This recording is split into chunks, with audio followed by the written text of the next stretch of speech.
DreAllDay.com. Now tuned in to the show where you learn the discipline to show up day after day to do the work, the confidence to put yourself out there boldly and authentically, and the mental toughness to continue showing up, doing the work, putting yourself out there even when the success you're expected to achieve is yet to be achieved. And on top of all this, you get a huge dose of personal initiative. That's the go-getter energy that moves anyone out there, especially yourself, to go and make things happen instead of waiting for things to happen. We put all this together in one bundle, one package, one mindset, one method, one philosophy, one book. This masterclass, this daily masterclass that is called Work on Your Game. My name is Dre Baldwin, also known as Dre All Day, and welcome to the show. Today's topic: the bigger the person, the bigger the problems they solve. There's a saying that says, the measure of a man is in the size of the problems that he can take on and in the size of the problems that can stop him. And when we say man here, we're referring to human, not man as in a male. So ladies, that refers to you as well. Today is about how you can make yourself into a bigger person, how you can consciously, on purpose, grow yourself into a bigger individual by simply identifying and handling bigger problems in your life. So whatever level you consider yourself to be at right now, you've handled problems that have gotten you to that level, or not handled problems that have you at that level. You want to raise yourself to a higher level. The most important thing you need to do is identify and solve bigger problems, higher level problems that will make you a higher level individual. And if you look throughout life, there's a linear relationship between the level a person has ascended to and the level of problems that person has handled. And understand that the level that person has ascended to is based on the type of person that they have become. It's not about maybe their relative level of fame or relevance or what you think you know about a person. It is how big of a person they are, again, as far as where they have grown as an individual, just as in their qualities as a human being, their character and their personality. Is not just what you can see on the surface of that person. So we would actually say more character than we would say personality. All that said, let's take a look at it. And then also, if you want to really see if you know of a person who may be very well known, but you're not sure that they have much character, you're not sure there's much substance behind that person, ask yourself, what problems has that person solved? And then maybe you might have to do some digging, try to do some research on that person, find out what problems that person has solved. That'll tell you what that person has gotten to and who they solved those problems for. Anyway, let's get into the topic again. The topic again is the bigger the person, the bigger the problems they solve. Point number one, everyone is happy to handle a problem when they know the solution and they know they can enact the solution. They know they can implement the solution and actually get a result. Everybody's happy to handle that problem. Why? Because it's made easy for you. They know you know the solution, you know you can enact it, you know you can make it work. Who doesn't want that problem? I mean, you know you could just come in and save the day and look like a hero. It's a whole different story though when there's a problem out there that does not have a clear solution. It's really hard to find someone who's willing to take on a problem that doesn't have a clear solution, because in business the saying is, if you want to make $1 billion, solve a problem for 1 billion people. If you want to make $1,000, solve a problem for 1,000 people. There's a book called The Go-Giver by John David Mann and Bob Berg. Let me get those names right. In that book, they say the law of income is that your income is directly related to how many people's problems you solve and how well you solve them. The leaders in life are the people who seek out and take on problems. If you want to be a leader, all you have to do is identify that there's a problem somewhere that involves people. You take on that problem. You help solve that problem, especially one that others have either tried to solve and failed to solve it, or they have become aware of the problem, but they haven't been able to do anything about it, maybe because they are incapable, maybe because they just don't want to take on the risk of even trying. If you solve it, you automatically become a leader. People will begin to follow your lead simply because you're the one who stepped forward and said, I'm going to take over and take ownership of making this thing happen. Now, again, this is something that the opportunity exists only when there's a problem that everyone doesn't already know the answer to. When there's a problem that everyone already knows how to solve the problem, then you're not really offering anything new. If someone's in a car and they're driving, they notice that their gas tank is kind of low, and then they say, all right, that's not a problem that is unsolvable. That's not a problem that people don't know what to do about. They know you need to go to the gas station and put some gas in the car. Now, if you solve a problem that people are like, man, I wish I had a phone and a computer and an iPod all in one device, an MP3 player all in one device. Nobody was really asking for that, but when Steve Jobs put it out, everybody said, hey, you know what, that is a good idea. I do actually want that. And he solved the problem for a whole lot of people, and him and his company made themselves a whole lot of money. So it's easy to take on a problem when you know what the solution is, because that's an easy win for you. At least you know exactly what you got to do, how you got to get there, what the system or process is to solve that issue. But what about when there's a problem that nobody quite knows what the solution is? Everybody's looking at it and like, all right, maybe this will work, maybe this will work. We will have to try this thing and this thing, and we're gonna have to get some more information before we decide if we can solve this problem or not. But somebody has to take ownership of it without knowing if there's gonna be a solution. There will be very few takers. Very few people volunteering to take on that type of problem in life. That is where your opportunity is. As I told you in masterclass number 1025, the opportunity is in the opposites.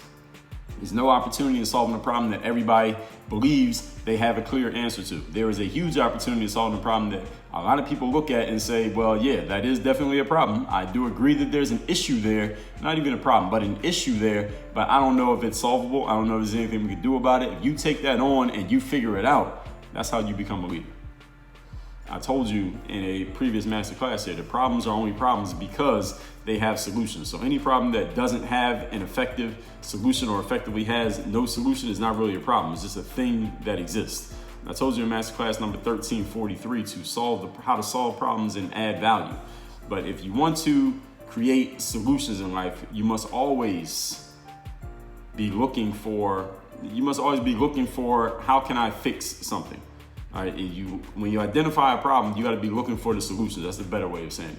When you identify a problem, you can create a solution, then it is a problem. Now, if you identify something and there is really no solution, it's just a thing that exists, then that's not really a problem. Again, it's just what is. All right, the fact that it rained here today in Miami is not a problem because we can't stop it from raining, at least as far as I know. All right, last meteorology book that I read, all right, you can't do anything to stop the rain from happening. You just got to learn to deal with it. So the rain itself is not a problem. Now, if the sunroof of your car is open and you're parked outside and it starts raining, that's a problem because you can fix it by closing the sunroof. Or if your sunroof is broken, you can put a plastic bag up there so that you don't get rain all in your car. But you understand what I'm saying here. Every problem has a solution. If there is no solution, then there's no problem.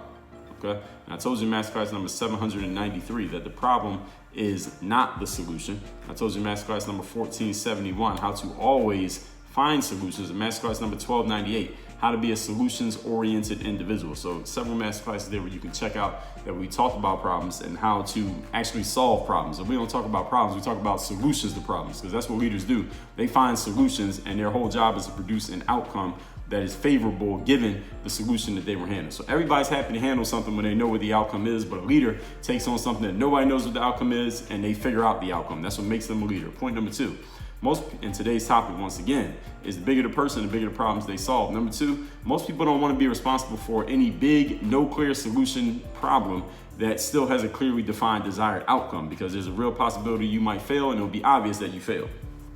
Let me repeat.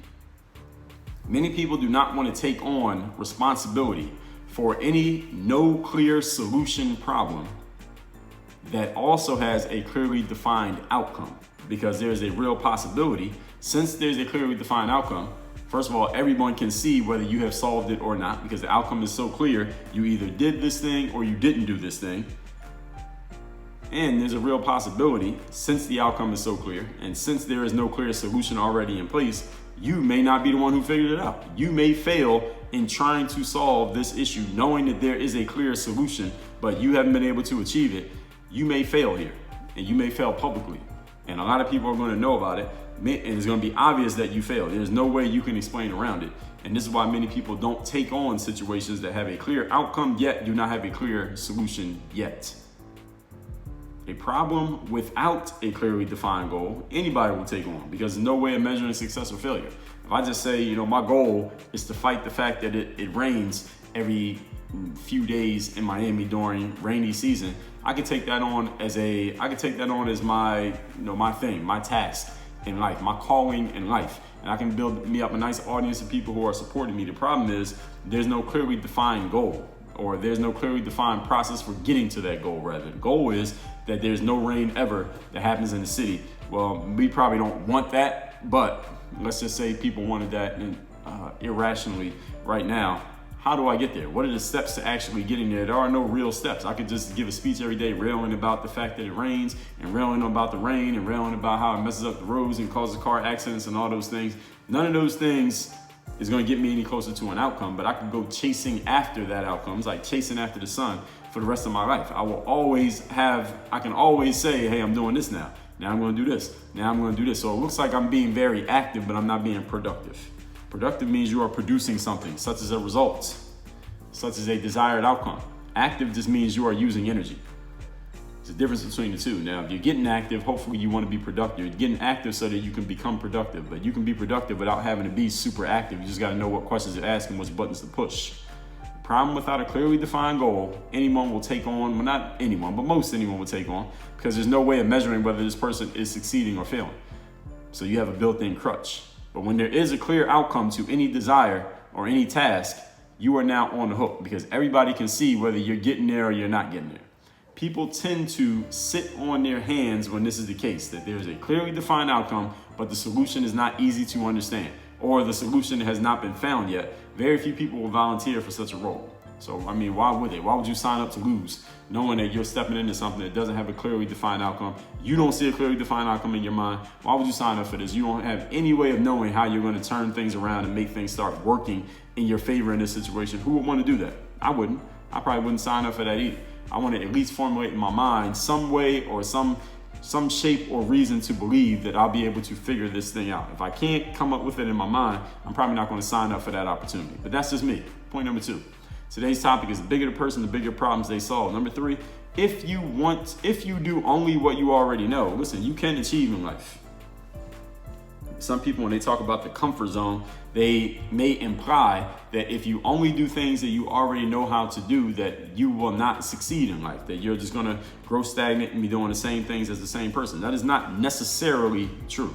That can be true depending on who you are and what you've done so far. But if you're doing something productive right now and you just stick to the process and the system of doing that productive thing for the rest of your life and you never step outside and learn anything new or do anything different, you can be an accomplished individual because you were already producing results before. So if you just keep doing the same thing, as long as time doesn't move on and leave you behind, you can continue to produce some results. Now, time moves on and things change and you're still selling CDs when everybody's moved on to streaming music. Even though selling CDs was working, all right, now you're failing because you didn't adjust to what you saw or what you should have saw happening right there in front of you.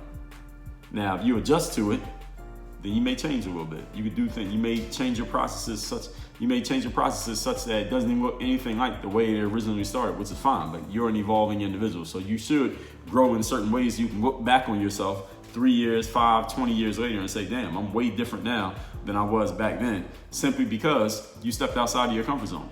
If you stay in your comfort zone, you can achieve. You can accumulate successes. You can be a winner by staying only in your comfort zone. But if you want to grow in life, you have to step into waters in which you have not yet proven you can swim. That is where growth comes from. Doing things that you are not proven to be able to do, things that do not come with a guaranteed result, things that if you fail, it will be public and everybody's going to know about it. Things that are outside of your comfort zone, things that you just haven't done before, all right, those are hard. And there's a reason why the jobs for doing those things are always available. So anywhere that you go apply for a job, you're looking for a job, and it seems like there's a lot of people applying for that job, it's probably because 1, the job looks easier than it actually is. Number 2, it is within a lot of people's comfort zones. That's why people want to do it. But the jobs that nobody's signing up for is probably because it's outside of somebody's comfort zone, maybe outside of their zone of reference, their realm of intelligence. They don't even understand what's going on there, and that's why they pass on the opportunity. And this is how many people look at challenges in life. They pass on them because they have no idea how they're going to solve them. But a leader, again, steps out in front and says, I don't know exactly how we're going to do this, but we're going to do this, and everybody here is going to follow my lead.